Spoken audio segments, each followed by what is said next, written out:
Não, mas sempre tinha esse problema, velho. Qualquer coisa que pegava pra fazer, que nem aqui no podcast o Gui sabe, velho. Entra em mania total, bota como foco e vai fazer acontecer. Mas acho que é disso que você tá falando, né? É de, enfim, né, saber dividir, mas botar metas, fazer botar a responsabilidade, né, que foi o que você disse, né, a responsabilidade é minha de tirar as minhas ideias, meus projetos do papel. Eu acho que até a gente pode começar a falar um pouco disso, porque você tem tantas atividades empreendedoras, senão não vai dar tempo. Cronologicamente faz sentido, porque a gente viveu o primeiro e o segundo ano nesse pique, e daí foi no terceiro ano que entrou a pandemia que as coisas esfriaram e você começou essa nova vertente empreendedora. Conta essa história. Aí só pegando um pouco de como que aconteceu, né? Como que veio essa vertente. Eu acho que na cabeça sempre foi aquela coisa. Eu acho que a gente tem uma visão sempre de tipo, óbvio, sucesso profissional. Sucesso profissional normalmente está atrelado à questão financeira. E sempre que você vê alguém muito bem financeiramente, normalmente é um empresário. Então, no fundo, eu sempre falei assim, eu quero empreender em alguma coisa. Mas era muito abstrata, uma ideia muito abstrata. E aí na graduação, quando a gente começou nesses períodos ali, focado em estudo, etc, tentando achar alguma atividade paralela, eu e um amigo que era de sala, a gente começou a mexer com a Liga de Gestão em Saúde, reativou a empresa Júnior, e ficava tentando fazer algumas palestras, chamava as pessoas sobre temáticas, tipo, telemedicina, tipo, o começo ainda, muito começo, que era a era de dados, que eles tentavam falar que era inteligência artificial, mas é longe do que a gente vê ainda. A gente ia, sei lá, na central do Einstein pra ver. Então a gente ia fazendo essas conexões, ia num congresso ali, sei lá, de hospitais particulares, ia tentando fazer essas conexões e vendo essas pessoas, tentando abrir a cabeça. E aí quando começou a pandemia, foi pra casa, as questões era, tipo, a prova era por Forms, aí eu fui pra Minas, fechou tudo, não tinha muito o que fazer, tava viciado em treinar, não tinha como treinar.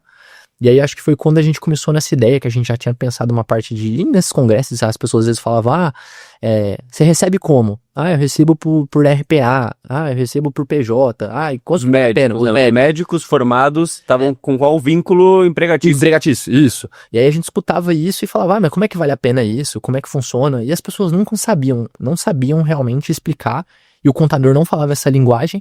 E aí nessa época lá, a gente querendo empreender, a gente falou, cara, e se isso for uma ideia? E se a gente conseguir executar alguma coisa que a gente faça uma contabilidade médica que fala a linguagem do médico? Eu acho que isso ia ser um diferencial.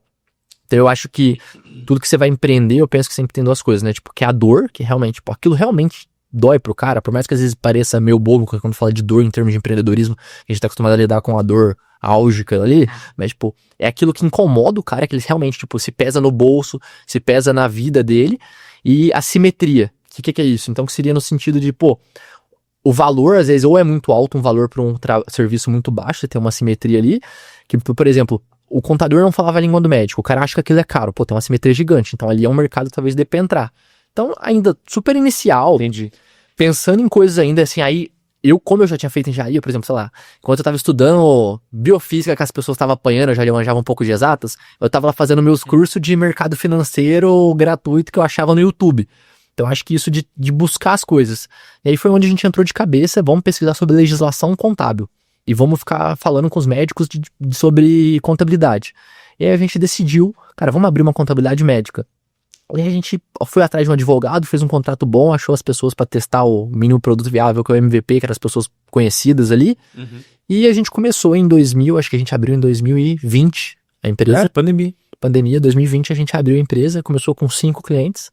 E aí era um modelo de contabilidade, tipo, hoje em dia a gente não tem mais a startup, mas era pro saúde, provavelmente às vezes quem é até um pouco mais velho, até às vezes foi abordado pela gente, ou viu alguma palestra. Recebeu uma mensagem. Mas eu já enchi o seu saco em algum momento. Talvez já tenha enchido o seu saco, se você que tá me escutando aí, se foi um pouco mais velho, tipo, nossa, esses caras falavam, tipo, realmente mandavam mensagem, venha fazer parte da nossa contabilidade. Da hora. Então a gente começou a Approach ali em 2020, e aí a gente começou com 5 médicos e chegou a crescer até quase 200 ali, e eu acho que o diferencial era que era como se fosse um modelo de né? Se em algum momento for necessário explicar um pouco mais, mas era como se fosse uma empresa grande com várias empresas pequenas para ter uma eficiência tributária.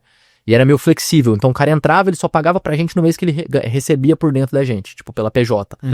Então não ficava pagando. Então pra aquele cara, então eu acho que isso foi o que fez crescer muito a empresa. O residente. Porque o cara não. Porque a gente não tem uma renda, às vezes, um mês, oscila de um mês pro outro, porque você não sabe como é que vai ser a sua carga, porque muda muito o seu estágio. E aí, então era isso. No mês que o cara faturava, ele pagava, deixava a mensalidade com a gente. No mês que não faturasse, não precisava pagar. Então, começou a ser o diferencial que as pessoas começaram a migrar de contabilidades pra lá, ou queria abrir a PJ e não tinha, porque tem que pagar o CREMES pra abrir PJ, tem que pagar isso, aquilo, junta comercial, e com a gente ele não pagava esse custo, então era um negócio muito mais flexível, então acho que esse foi o grande diferencial, né, inicial da empresa.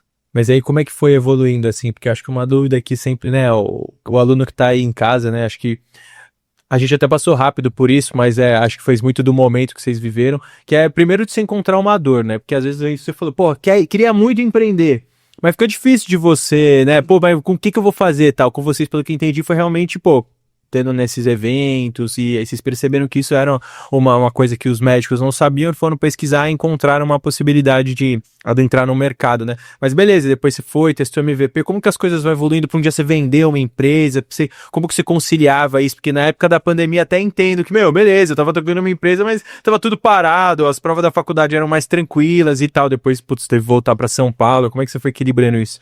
Então, eu acho que realmente isso veio dessa conversa, então acho que sempre você tem qualquer ideia, você tem que validar essa ideia, porque às vezes o que é amador pra você talvez não seja dor pro outro, então você realmente tem que validar isso. Foi nos bate-papos ali, tentando se inserir em outros meios e sentindo, então você pode se ver uma dor, sei lá, no hospital, tá vendo que tá faltando uma coisa do suprimento do hospital que pode ser uma dor. Se você acha que você consegue resolver aquilo, talvez ali tenha uma ideia. Que a ideia das pessoas têm, mas a ideia, o balde de ideia é R$1. A questão é executar.